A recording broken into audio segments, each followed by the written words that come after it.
Little House by Virginia Lee Burton. Once upon a time there was a little house way out in the country. She was a pretty little house, and she was strong and well built. The man who built her so well said, "This little house shall never be sold for gold or silver, and she will live to see our great-great-grandchildren's great-great-grandchildren living in her." The little house was very happy as she sat on the hill and watched the countryside around her. She watched the sun rise in the morning, and she watched the sun set in the evening. Day followed day, each one a little different from the one before, but the little house stayed just the same. In the night, she watched the moon grow from a thin new moon to a full moon, then back again to a thin old moon. And when there was no moon, she watched the stars. Way off in the distance, she could see the lights of the city. The little house was curious about the city and wondered what it would be like to live there. Time passed quickly for the little house as she watched the countryside slowly change with the seasons. In the spring, when the days grew longer and the sun warmer, she waited for the first robin to return from the south. She watched the grass turn green. She watched the buds on the trees swell and the apple trees burst into blossom. She watched the children playing in the brook.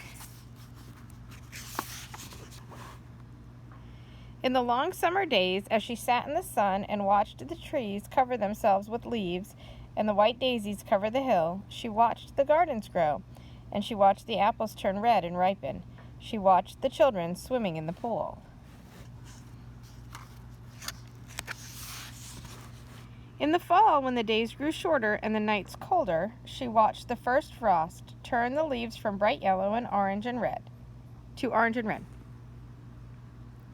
She watched the harvest gathered and the apples picked. She watched the children going back to school. In winter, when the nights were long and the days short and the countryside covered with snow, she watched the children coasting and skating. Year followed year. The apple trees grew old, and new ones were planted. The children grew up and went away to the city, and now at night the lights of the city seemed brighter and closer. One day the little house was surprised to see a horseless carriage coming down the winding country road. Pretty soon there were more of them on the road, and fewer carriages pulled by horses. Pretty soon along came surveyors and surveyed a line in front of the little house. Pretty soon along came a steam shovel that dug a road through the hill covered with daisies. Then some trucks came and dumped big stones on the road. Then some trucks with little stones. Then some trucks with tar and sand. And finally a steamroller came and rolled it all smooth, and the road was done.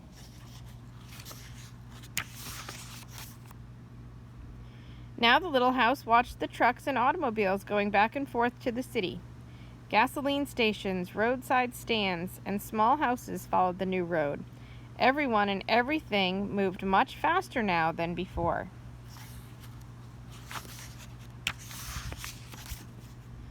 More roads were made, and the countryside was divided into lots. More houses and bigger houses, apartment houses and tenement houses. Schools, stores, and garages spread over the land and crowded around the little house. No one wanted to live in her and take care of her anymore. She couldn't be sold for gold or silver, so she just stayed there and watched.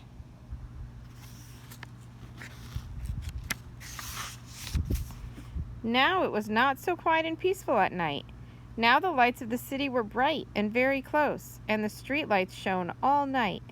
This must be living in the city, thought the little house, and she didn't know whether she liked it or not. She missed the field of daisies and the apple trees dancing in the moonlight. Pretty soon there were trolley cars going back and forth in front of the little house. They went back and forth all day and part of the night. Everyone seemed to be very busy, and everyone seemed to be in a hurry.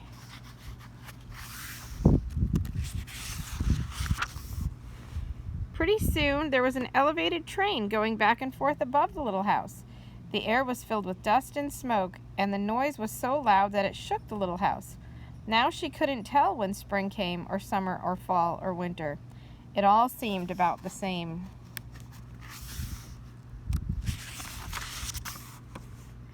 Pretty soon there was a subway going back and forth underneath the little house.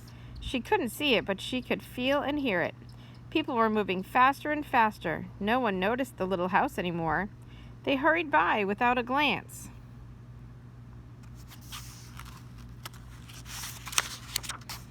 Pretty soon they tore down the apartment houses and tenement houses around the little house and started digging big cellars, one on each side.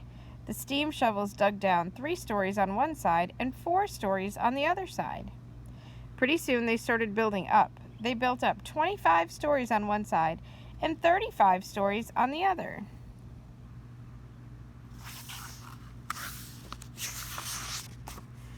Now the little house only saw the sun at noon and didn't see the moon or stars at night at all, because the lights of the city were too bright.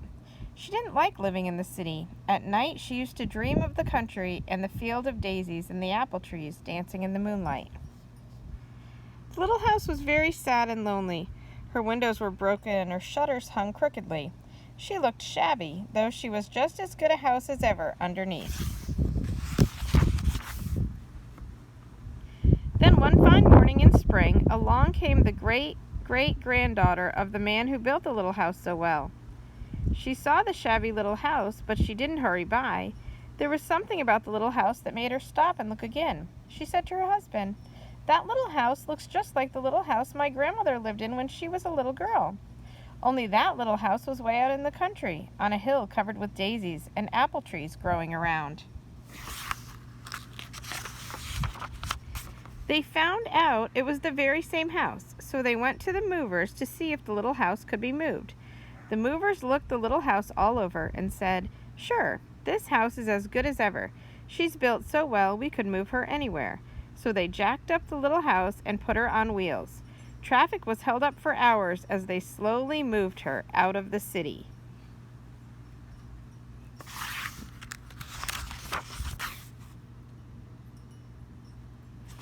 At first the little house was frightened, but after she got used to it, she rather liked it.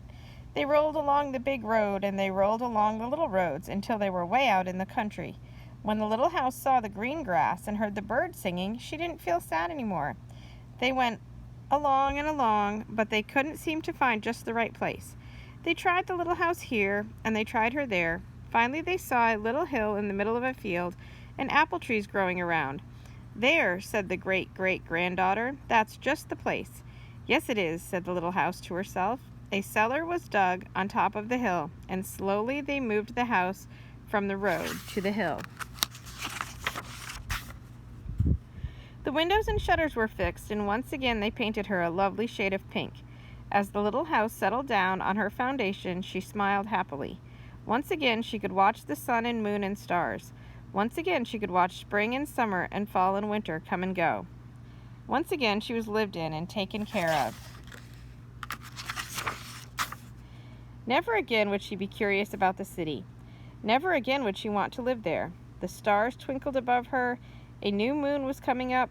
It was spring, and all was quiet and peaceful in the country. The end.